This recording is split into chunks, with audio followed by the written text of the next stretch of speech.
we go. Wonderful.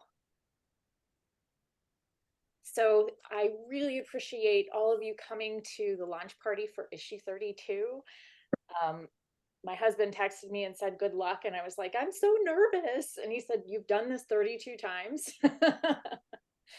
But I still have the same joy, enthusiasm, and nerves as the first time. So I'm Patricia Murphy. I'm the founding editor of Superstition Review. And so it's been 16 years, 32 semesters of creating issues. So I have mentored over 500 students through all the steps of running literary magazines, everything you can imagine. Advertising, content curation, web design, blogging, social media marketing, project management, leadership roles. It has been an absolute joy to have this as my career. And I'm truly grateful for all the relationships I make with students and contributors. And one of my great joys is maintaining friendships and relationships and mentorships with students. And I want to remind my students to always remember me and to contact me. I love it when I get pen pal letters or requests for references or requests for letters of recommendation. I love giving glowing references. I just gave one to one of our interns who's graduating in December and is going to start a job in January. So I'm thrilled. So I encourage all of you to stay in touch with me and in touch with your classmates. I'm also very interested in forming relationships with our contributors. So it makes me so happy to see returning contributors like Lee Martin, who's been so generous with us and with our interns, Patricia Clark and Kathleen Helen. So thank you so much for all of your support. I want to also give my deepest gratitude to my faculty advisors who work so closely with the students. Kristen, who works on fiction and is just such an amazing reader. It's such a joy to read with you. Mark, who works on poetry. Again, you give me so much insight, and I love having conversations with you about poems. And Becky, just a fantastic reader, always training me on new ways to read and understand and communicate. Thank you for that. So we're going to hear from our roundtable. We have just when we were trying to figure out how to format our launch party, we looked at the work and realized that we have 4 just premier authors who have done collaborative work and were involved in the issue. So we're going to hear from them soon. We're also going to hear from our student section editors who will talk all about the curation of the issue and how they experienced reading submissions and curating the work. I also want to mention the folks who were doing so much administrative work behind the scenes. My advertising coordinators, Natalie Walker and Jonathan Gillespie, who wrote our newsletters and did all of our ad exchanges. Our blog editor, Zoe Soderquist, who every time you see a blog post, Zoe built it. Zoe did amazing work all semester curating and creating content on the blog. Alyssa, is Alyssa here? Alyssa Sampson. I don't see her on the list, but Alyssa built the entire issue, every single page with HTML. And some of that HTML was pretty difficult. So Abby and I had several sessions where we're just staring at HTML, trying to make everything look right.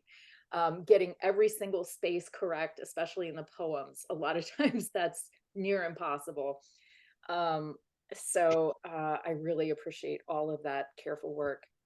And then my social media managers, Emma Raimondo and Hope Khan, who, as you see on all 6 of our networks, or actually we're on 9 networks, the promotion of the issue, the promotion of individual contributors, I'm so thankful for all of the work that you've done.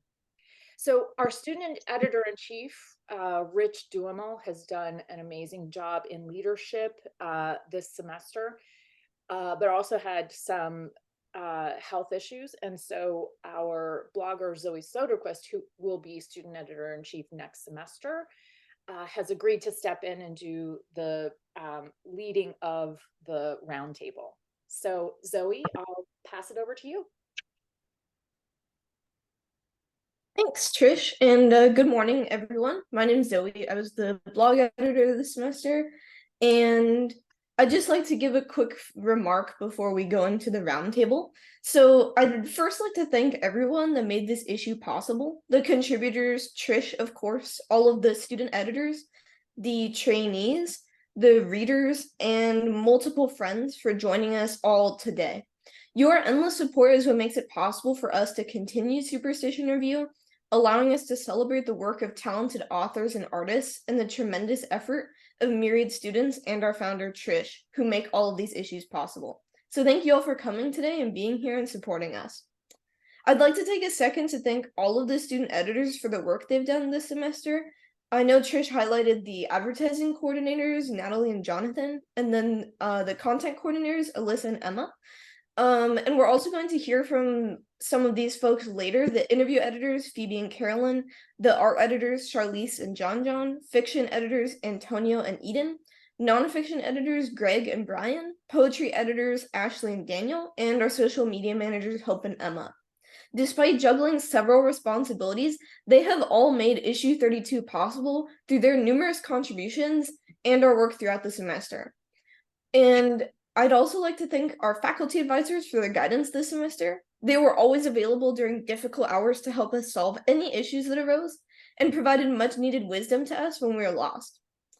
Finally, I'd like to thank Trish. Trish has given us interns all the unique opportunity of a hands-on internship program that would be a dream for many college students. Her leadership and skills are all influential to the production of this issue and in shaping the next generation of creatives.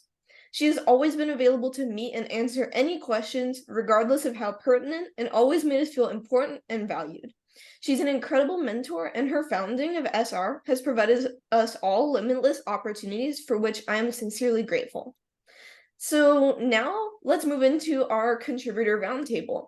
So we have 4 contributors in our roundtable today, and I'd like to thank all of you for being here. It's wonderful to be in the presence of such renowned writers and scholars. So I think it would be best if I handed it over to the contributors to introduce themselves really quickly. So starting with Bruce, if you want to introduce yourself really quick.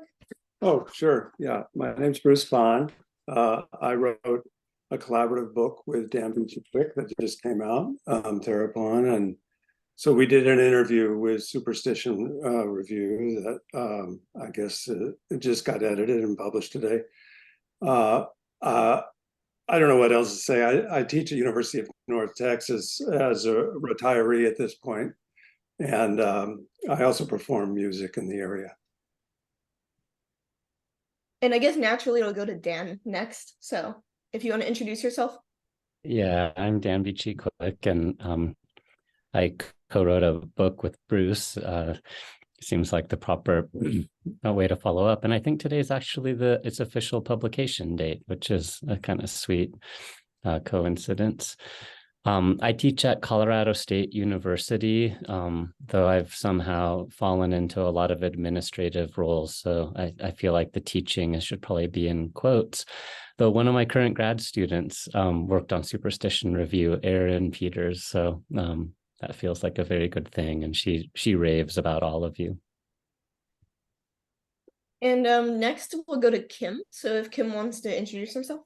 Sure, I'm Kim McGowan. First of all, congratulations to Dan and Bruce for publication date. That's awesome. Let's see, I teach at Mills College at Northeastern University. Michelle Ross and I have a co-authored story called Common Mistakes in the new issue of Superstition Review. And we have a book coming out sometime early, I think in 2025, of our collaborative stories. So we have Michelle, remember, I think there's 25 of them in the book now.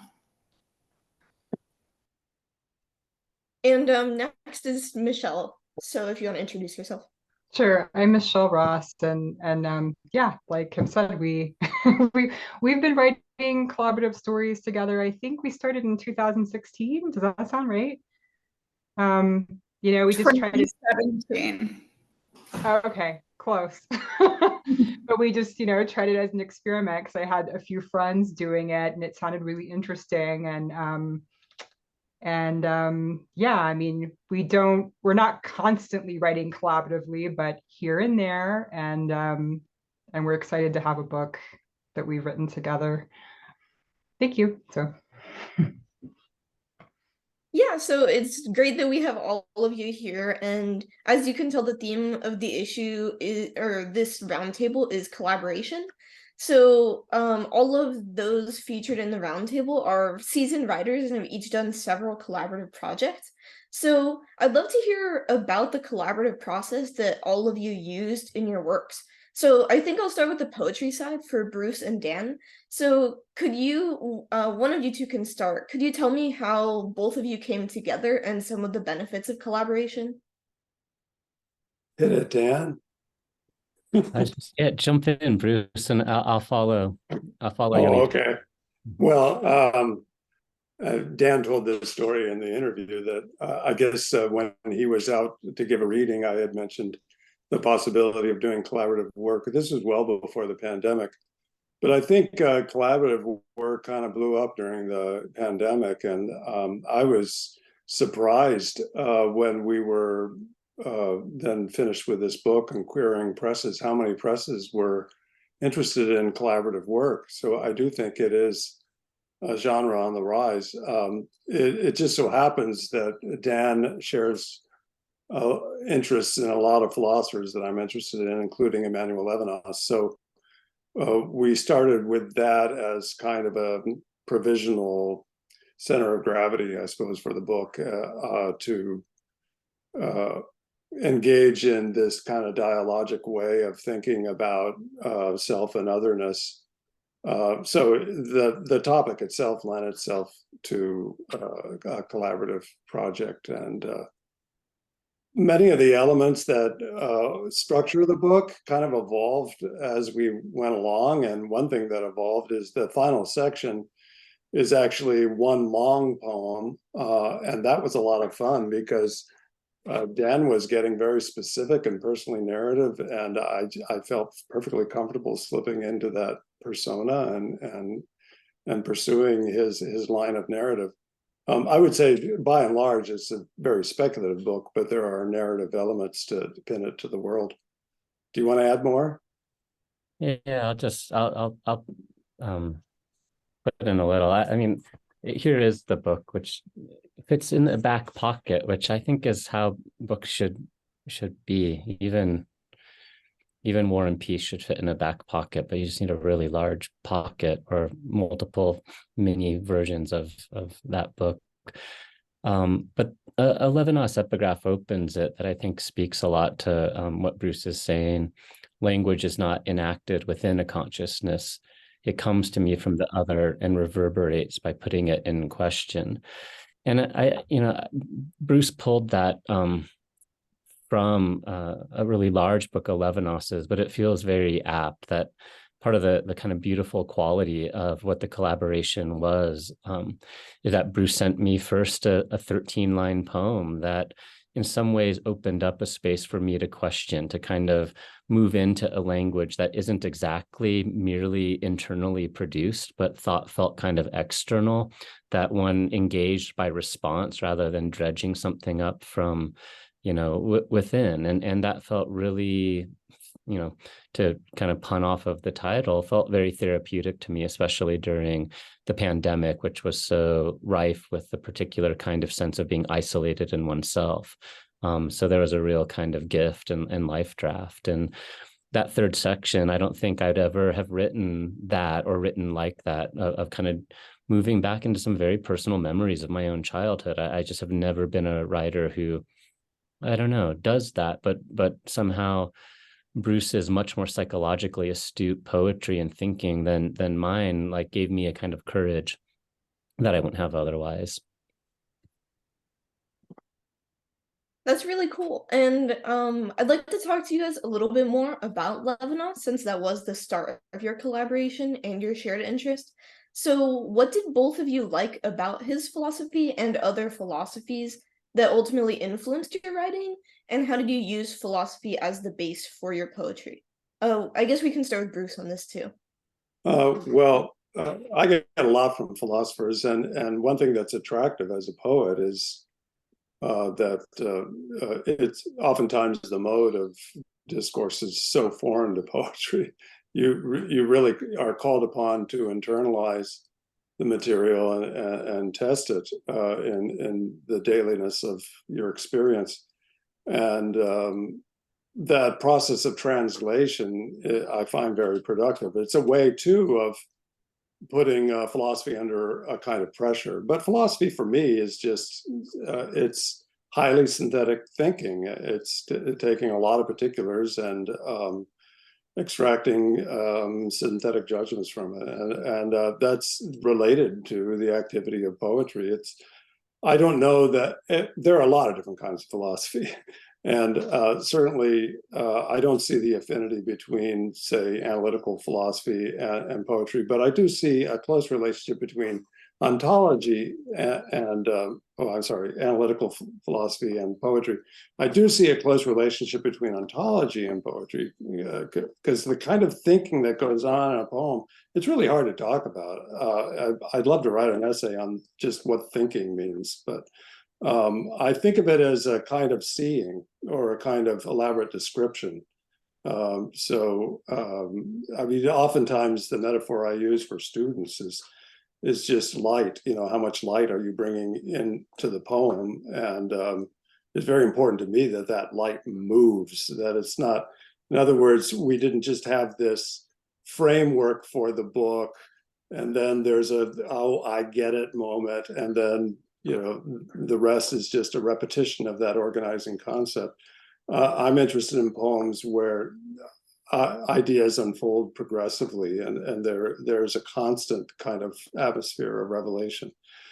Specifically with Levinas, I think it's the idea, it's a simple idea that we cannot extricate ourselves from the other, nor can we occupy the space of the other. There also is an element in Levinas that is very germane to our contemporary climate, because he is interested in deconstructing a lot of our notions of the other by way of this sense of the ethical relation. And when one is in this face-to-face relationship with an individual, one is confronting what they cannot know. That's a fundamental thing. So you see early in him a strong resistance to the kind of essentialism and transference that informs the group speech that we often, I mean, all of us use to some extent. But this is a way of combating all different kinds of unethical behavior. He later found that that was an inadequate definition. And certainly there are other definitions of ethics, but I think that focus on individual integrity and the individual as a kind of monad that is fundamentally unrepresentable is important. I don't know, you want to say more? I'll just add kind of quickly, reading Totality and Infinity was a really, I mean, I want to say life-changing, but I think it's more kind of life-clarifying. Like it gave me a way to articulate things that I'd kind of long suspected were inherent in the way I wanted to practice poetry, which is also to say what I think poetry might be, which is, as much as it's an aesthetic endeavor, it's also a deeply ethical act. And the way that, to kind of pick up on some of what Bruce is saying, like the kind of primary figure for Levinas is the face of the other, and the sense that behind the face of the other is a kind of infinite beauty, infinite complexity, infinite reality, to which the one who says I, who stares at that face, is seen by that face, but in some ways has no access to one's own. Like it is profoundly, irretrievably responsible. And it clarified, like I've never been a poet who wants to say I in a poem in such a way that it simply verifies that I actually exist. Like I'm not interested in a poem that points back at me, but I'm very interested in a poem that learns how to say I as a beseeching call out to a you that in the end that I is beholden to. And the poem as a kind of ground of primary ethical encounter made by an effort towards and within and after whatever the beautiful might be. Like, I'm in for. And so that's been a really kind of clarifying force in my life, Levinas's thinking. Yeah. Yeah, I love philosophy too, so I wanted to ask a question on that. I'll move to Kim and Michelle now. So both of you touch on this in your blog post, but you talk about how collaborating, you broke several habits, like expecting too much of yourself or letting a piece sit for a long time. So could you talk more about how collaboration formed new habits in your workflow? Either one of you can start. Michelle, you want to start this one?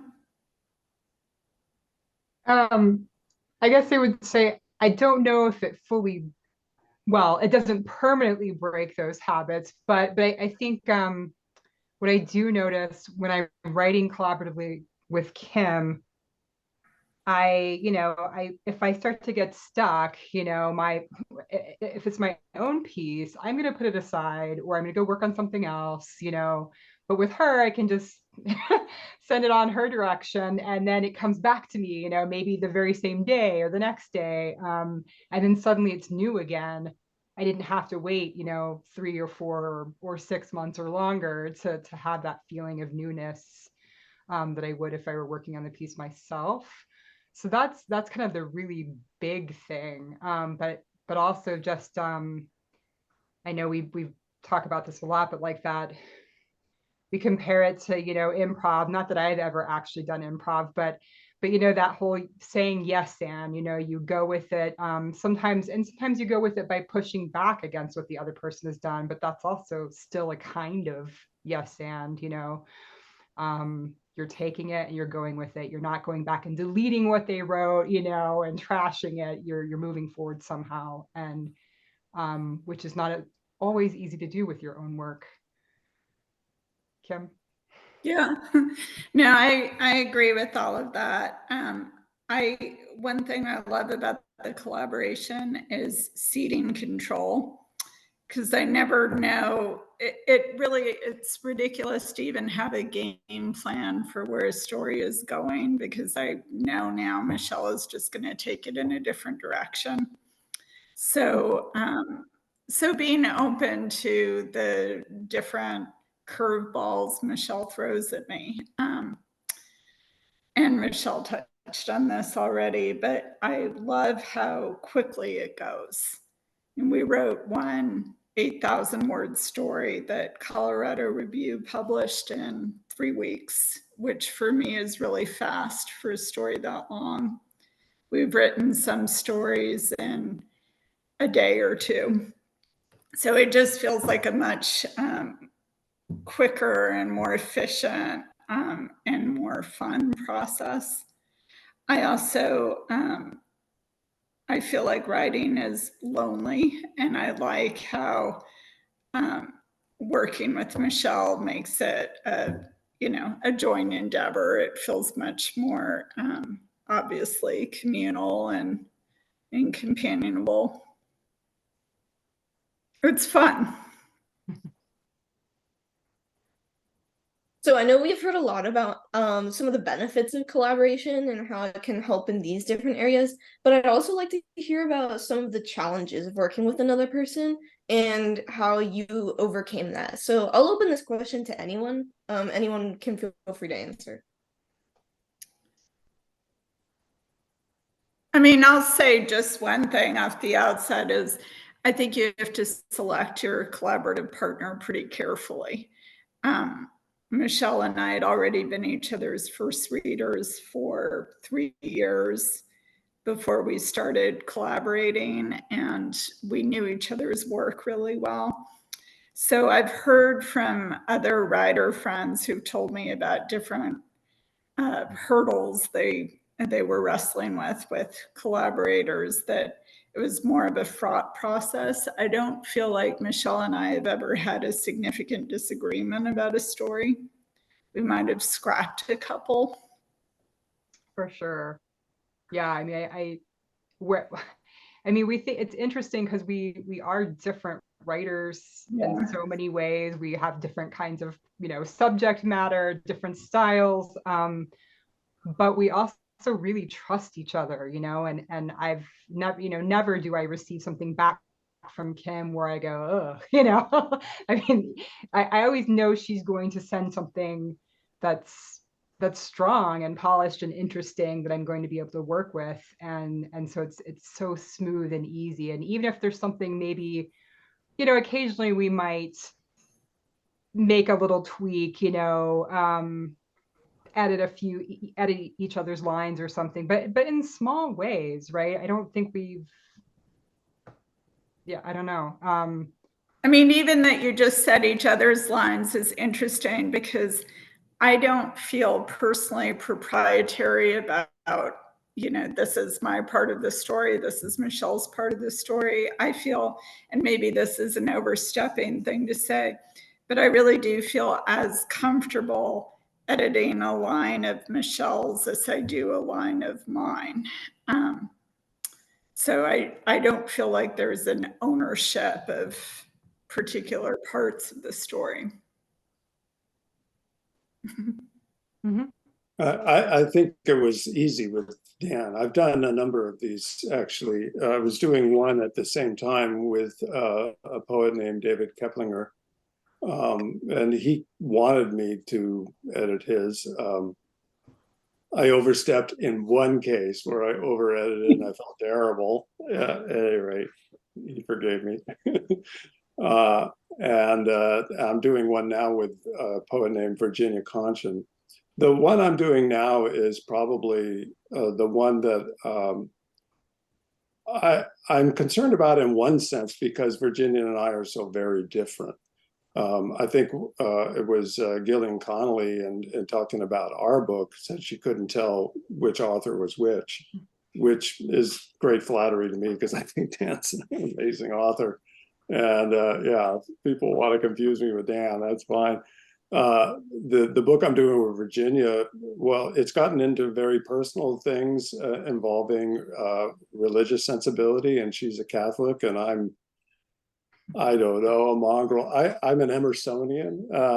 I was talking to Kevin Proofer and Daniel Tobin over beers about this, and Kevin was saying, I could never do a collaborative book. He wanted his sensibility, controlling everything. I perfectly understand that.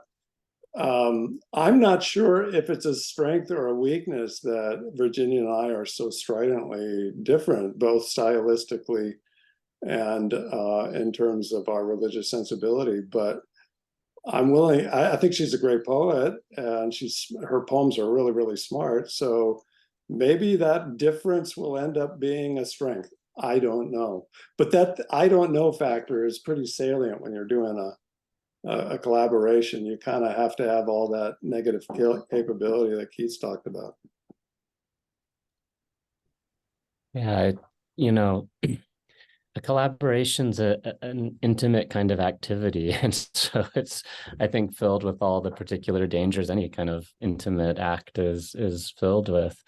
In an odd way, I feel like the gathering around Levinas as like a particular point of our coming together also kind of remarkably protected that space of vulnerability. It's like is being offered in such a way where the other person is feeling a real responsibility to the poem that's being sent over, and so it's like it just means your stance is a little bit different. You're not trying to add to, you're not necessarily trying to counter, though. I think Bruce had some really beautiful kind of counter turns to things that I was doing that opened up new ways of thinking. But it's I think somehow and one of the reasons why the two voices of the poems are so hard in a way to distinguish is like the proper listening is taking on aspects of the other poem's voice into one's own as a kind of responsibility, a kind of ethic. So you know, I don't know, it was a really pleasing project to be part of, and I especially now, it takes me months and months to write a single poem, and Bruce's poems would come, and a couple of days later I'd be able to send one back. Like, I haven't felt that liberated on the page in a really long time in some way. Yeah, it is liberating. I think that counter that you talk about is so very, very central to me. It's central to me in my own process when I'm writing alone, that there's a little voice going, yeah, but just, and what's that if not a dialectic? And in this time, I think especially, it's really, really great to model all the dialectics we can, because there's something about our age now where the dialectic is very paralyzed, and we need, you know, those voices within, you know, this sphere of kind of non-threatening, trusting relationship. We need to be able to refine each other's thinking somehow, or engage and develop and progress. And if you don't have a dialectic, you don't progress. So that I always do this with my own work, and it was just natural when somebody else sends something, I would think, oh, what's the missing voice? That's always my question. Like, what is the voice that we're not hearing, and that could have an essential role in this conversation? It's good to hear that it's like hard to come up with negatives and that it's mostly positives and you can bounce off of each other. And yeah, so I'll hand it back over to Trish now to move on to the next segment. Excellent. Thank you, Zoe. And we'll have time for some questions for the panel and for the editors after we have the editor presentations. But thank you so much, Michelle, Bruce, Kim, and Dan, for talking about your work and about your process. So here's the big reveal. I will be sharing the issue as, can you all see the issue? Okay, perfect. While our student editors give a brief presentation about the work that appears here. So we're going to start with Charlize Barshai, who is one of our art editors. Oh, I'm like all nervous now that I'm going first. So I'm just like reading off my editor's statement, right? Yes. Okay. I just wanted to confirm. So working on the 32nd issue of Superstition Review was a fantastic learning experience for me, because I've always loved art, and I've never really known where to look to find like the best upcoming artists, but the research that I did to find artists for this issue has opened up so many avenues for me to discover new work. I've also refined my ability to critique art, and I've gotten better at articulating why I like or dislike a piece, which has been really helpful when improving my own work. Daniela Kovachic's stunning paintings capture the beauty of the human form and portray powerful emotion through her choice of color and her subject's expressions. I particularly love her piece Daniela 3 for its interesting portrayal of movement. I also love the color choice of featuring a vibrant blue skirt to contrast from the muted tones from the rest of the piece. And then next is David Sheeskin, and his folk art landscapes are highly creative, colorful, and complex. And I've personally been inspired by the density of Sheeskin's designs, and have been trying to incorporate that inspiration into my own illustrations. And then next there's Mirka Walters, and she has unique designs that are memorable, and they create a fun, surrealist tone. And my favorite piece of hers that we featured is Drowning Liquid, for its ability to convey somber emotion through simplicity. And the limited color palette is moody and gorgeous, and the disembodied arms create a sense of unease in the viewer. And then next we have Olivia May Pendergast, and her striking portraits and figures create an intimate and warm tone when you view them. Pendergast's exaggerated approach to traditional proportions and anatomy, mixed with her warm, painterly textured style. Sorry about my heater. I'm not sure if the mic picked that up, but her textured style results in beautifully unique pieces such as Spirit Weavers. And then Rochelle Krivicki's incredibly impressive collages demonstrate her passion for nature. Her vibrant color choices emphasize the beauty of the environment in every single season, region, and time of day. And I especially love her whole cabin series for its cozy vibes. And then lastly, I want to say I'm so thankful for this opportunity to work on issue 32. First and foremost, I want to thank Trish for being a wonderful and kind mentor. She's been very helpful throughout the whole process of working on the art section. And I also want to thank John, my fellow art section editor, for collaborating with me to make this section possible. And I also want to thank all of my fellow interns for making this issue of Superstition Review the best that it could possibly be. I've loved my time working with SR, and I'm excited to work on future issues alongside my talented peers. Thank you. Thank you so much, Charlize. It's been a joy. And now we're going to have our second art editor who worked very closely with Charlize, John O'Connor. Yeah, hello. I'm John O'Connor. I'm one of the other art editors. I just wanted to start off by saying how honored I am to have had this opportunity and to be a part of such a project as SR. Getting to work with and discuss art with all the artists has been a really inspiring process and has just gave me has enriched my understanding of the creative process as a whole. So I'm going to go through the artists as well. And starting off, I just wanted to say how honored we are to have Daniela as our featured cover artist. Her lovely piece, Ani, just uses the imagery of women and children to convey a nuanced exploration of self-identity. And I just think we thought that piece was amazing when we first saw it. Then going on to David, he creates masterful collages containing fascinating subject matter that you could look at for hours, and just every time you look at it, you'll find something new. Then for Mirka, her pieces encourage a dialogue between the viewers and her art, and just create captivating compositions as a whole. For Olivia,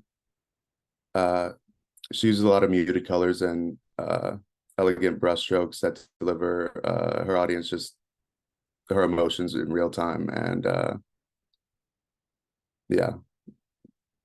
And then for Rachel, her work presents beautiful depictions of outdoor scenes that just breathe life onto the canvas, and she gives a great balance between humanity and her environment.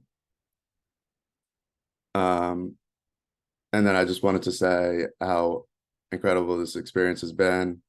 And I'm just really grateful for it. I would like to thank Trish, first and foremost, for the opportunity and the support that she's provided throughout the whole process. And I'd also like to thank my co-art editor, Charlize, for all the amazing work that she has put into the issue. And lastly, I wanted to thank all the extremely talented artists that submitted their incredible work, and all the other interns for their work as well. Wonderful. Thank you so much, John. We're going to go on to fiction with Antonio. Antonio? Great. I'd like to say I'm honored to be here. Being a fiction editor for Superstition Review was an immensely rewarding experience, both for the professional skills I've developed and the time I've spent with our amazing literary community. The submissions we chose seemed impossible to pare down initially. It featured unique voices and authentic human experiences, and I'm proud to present these 6 stories that we chose. First, we have Abby Manzella's story, which employs deft glimpses of childhood to evoke both the awe and the anxiety of childhood innocence. Next, we have Adam Strauss's story, which employs unswerving, absurdist humor that explores both the American patriotism and the awkwardness of dating. Very interesting combo. Jane Berg's story examines the nostalgia and connections that facilitate a shift from cynical to hopeful. Lee Martin's story plays with call it germophobia and heroism in the one and only state of Arizona, which was really helped me feel seen the most, I think, representation for, where we live. Michelle Ross and Kim McGowan's story, fantastic story that satirizes positive reinforcement in a corporate setting, which in turn examines reciprocated vulnerability between partners. And lastly, Pamela Painter's story illustrates an often forgotten lesson that each of us has a capacity for empathy, despite how some people express it.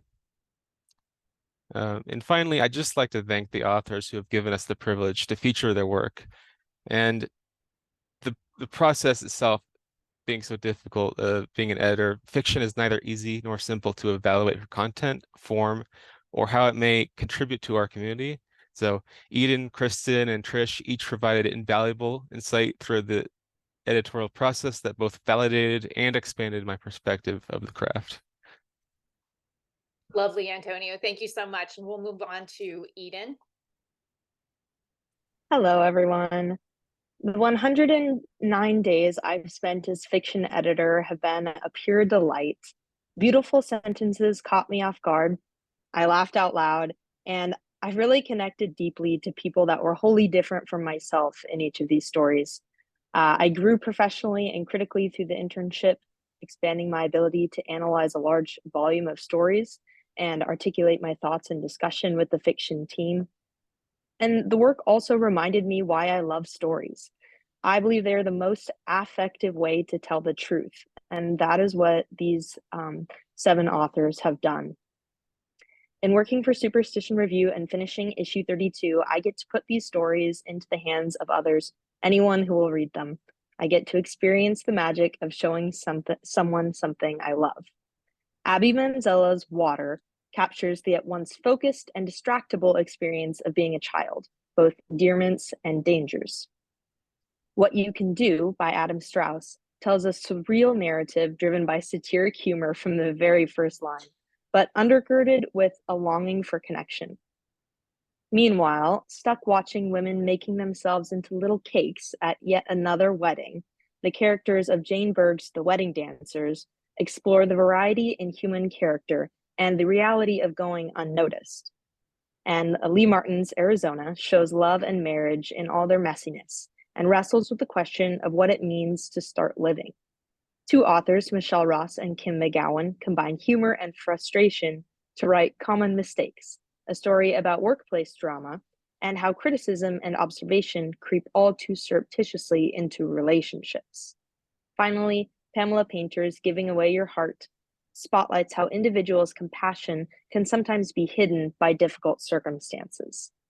I'd like to give unending thanks to Patricia Murphy, Kristen LaCroix, and Antonio Folgarelli, my fiction editing team. You guys made it so fun and easy to discuss these stories and find things that we loved in common in all of them. And to our contributors, you are the whole reason we're here. Thanks for entrusting us with your stories. They were a joy to read. Wonderful. Thank you so much, Eden. And I apologize, we're going long with these presentations. So for our next editors, if you could just read your descriptions of the second paragraph, that would be great. So starting with Phoebe. Chess Halpern's novel. Oh, sorry. Go ahead. Sorry. Hi, Phoebe. Hi. Chess Halpern's novel, The Physics of Relationships, invites us into the world of a mother and widow. Humorous, endearing, and poignant, the main character effortlessly captivates, making it impossible not to love them. In her essay collection, The Last Year, Jill Talbot gives her audience an intimate glimpse into motherhood and the relationship she shares with her daughter. With each essay, Talbot unfolds a narrative of touching sincerity that resonates deeply. Rachel Stone's novel, The Blue Iris, features a diverse cast of characters that creates a tapestry of connections that goes beyond the pages, leaving readers with a sense of kinship and warmth, as if they too are a part of this literary family. A Sweet Sting of Salt by Rose Sutherland is adorned with beautiful settings and vivid imagery. Sutherland paints a picture so enchanting that readers are transported to a realm where the lines between reality and fantasy blur in the most magical way. Lovely, Phoebe. Did you want me to? Go ahead. Oh, okay. I didn't know if you wanted me to read any last thank yous. We're running real long, so I'm going to just trim it. Thank you. I appreciate it. Carolyn? All right. Hi. Thank you all. Yeah, so Dan Beachy Quick and Bruce Bond have explored the ethical, spiritual, and therapeutic journey of the self in their poetry collection, Therapon. I was truly impressed with the care and attention that was taken to explore ethics through the lens of Levinas, whilst also noting how the collaborative process led to a variety of additions that elevate the collection. Crystal Hannah Kim and her work, The Stone Home, unearths the dark reality of Korean reformatory institutions, exploring the connections between those imprisoned and what it means to be a survivor in a long-term sense. Mandy Suzanne Wong gives an entirely new meaning to materiality in the box, centering around a small white woven box, entirely powerless in its movements as a protagonist, yet it is through this powerlessness that it finds its inertia, entirely propelled onwards by the paradox of its own existence, tapping into the human propensity for curiosity. In Tennyson S. Black's poetry collection, Survival Strategies, a wonderful narrative unfolds of the struggle that lies in reckoning with childhood, wrapped in the love story that is Black's acceptance of the Sonoran Desert and Yuma as their home. Yeah, so thank you so much. Lovely. Thank you, Carolyn. All right, we'll move on to nonfiction. We're happy to unveil it, and I'll start with one of our editors, Brian Laurito. You want us to just do the second paragraph too? Yes, please. All right, so starting off, Deborah Harada gives us an insightful look both at her writing process and a brief tour of modern Hawaiian culture in Manifesting the Rat. Joe Bauman's Don't Go Alone depicts a strained relationship between father and son, and how despite everything, a simple hobby allows them to find connection. John Evans recounts the intricacies and difficulties of dating and kindling romantic relationships in Third Date. Sarah Siddiqui Chansakar's Morning at Ami's House showcases a familiar relationship conflicted by differing perspectives on how to react when facing prejudice and the familiar divide between generations. Susan Sugoi recounts the life of her grandfather as both an immigrant and researcher of the natural world in Ji Chen's Red Bats. Lovely, Brian. Thank you so much. And Greg? Hi, everyone. Deborah Harada captured how Hawaiian culture affects her writing process and Manifesting the Rat. In Don't Go Alone, Joe Bauman talks about how video game culture helped bridge gaps in his and his conservative father's relationships, and how important it is not to face the difficult tasks of adulthood alone. In Morning at Ami's House by Sarah Siddiqui Chansakar illuminates the generational gap between her and her mother and how they approach differences in cultural acceptance within a Muslim state. Meanwhile, Susan Sagai discusses her grandfather's research into red bats and intersects that with how their Japanese culture affected her upbringing during and after World War I. Greg, I'm grateful for you. Thank you. And now we'll move on to poetry with our one of our poetry editors, Ashley Goodwin. Hi, everybody. So starting out, when I think about a central theme all our contributors shared, I'm drawn to vulnerability. Adrian Q. Quintanar paints beautiful descriptions of nature and realism. Allison Field Bell's use of line breaks and formatting emphasizes the tragedy at hand. Allison Wilkin explores the beautiful and uncomfortable parts of relationships. Andrew Alexander Mobbs reveals how easy it is to label patients in The Weight of the Damned. Charles Jensen's Birthday Quake is set in California during an earthquake and examines how the faults opening in the ground relate to the narrator's experiences. Christopher Shipman's leaping poem, Under the Sun, explores the irony of knowing about a murder, but not following a victim's aftermath. Kathleen Helen's topic of global warming is powerful in Clouds Writing Their Erasure. Patricia Clark emphasizes nature's beauty while overlooking its destruction. Sarah Henning's dark tone in Immortalis reflects a loss and memories. William Farquharson dives into violence and freedom in When My Father Crushed His Hand. Lastly, Weston Morrow exhibits vivid imagery of loved ones. Ashley, excellent. Thank you so much. And Daniel. Hi. Adrian Quintanar uses imagery that emulates the five senses in a fantastic way. Alison Field Bell employs very unique structural techniques. The imagery of both Alison Wilkins's poems drew my attention as it was beautiful in its harshness.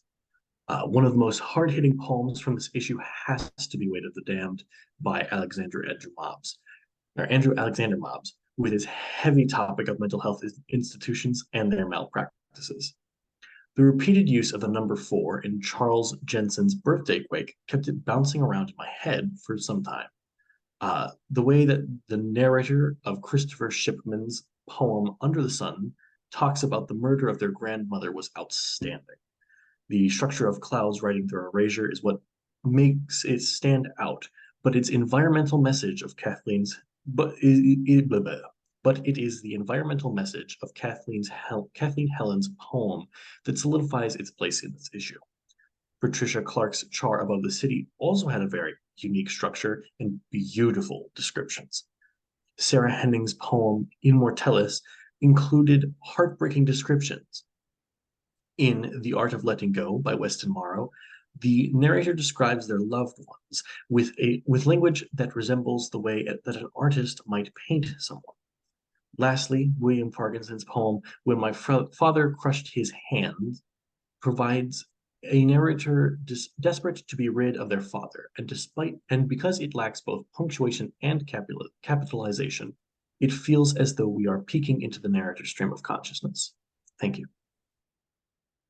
Wonderful. Thank you all so much. I'm sorry we had to cut those short for time. We do have a few moments left for any further questions. So I do see one note in the chat that someone's looking for poets to share work with and give feedback to. That's Deborah Harada. So we have an email address in the chat if anybody wants to reach out. Questions, thoughts, comments? Anyone have anything for us?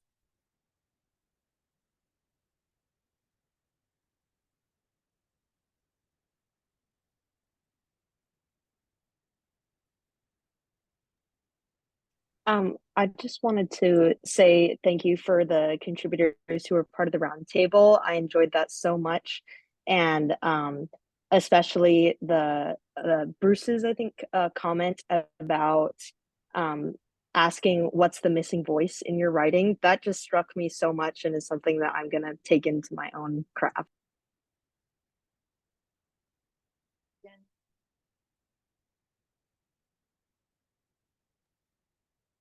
Deborah, you're yeah. talking, but I think you're muted. There you go. Sorry, I thought I hit the button. I haven't been published in quite a while. I was doing so much like content writing and things like that. So it's so wonderful to have my own work included in such an amazing journal. And thank you for the opportunity. Especially because I sent you guys some poetry. You were like, no thanks, but try again. And so this is my first like personal essay that's being published. So that's also very exciting. And writing about Hawaii is really powerful for me too. So thank you.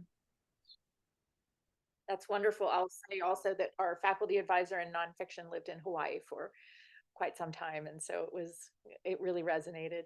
We appreciate you.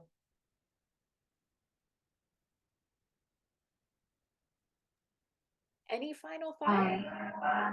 I can speak for a minute. I also wanted to say thank you so much to Dan and Bruce for coming back. If anyone wants to hear more on that conversation, we had a lot of discussions over in our interview on the interview section. So just like, again, thank you so much. It was great to hear, always great to hear more about your collaboration, about your philosophy. So yeah.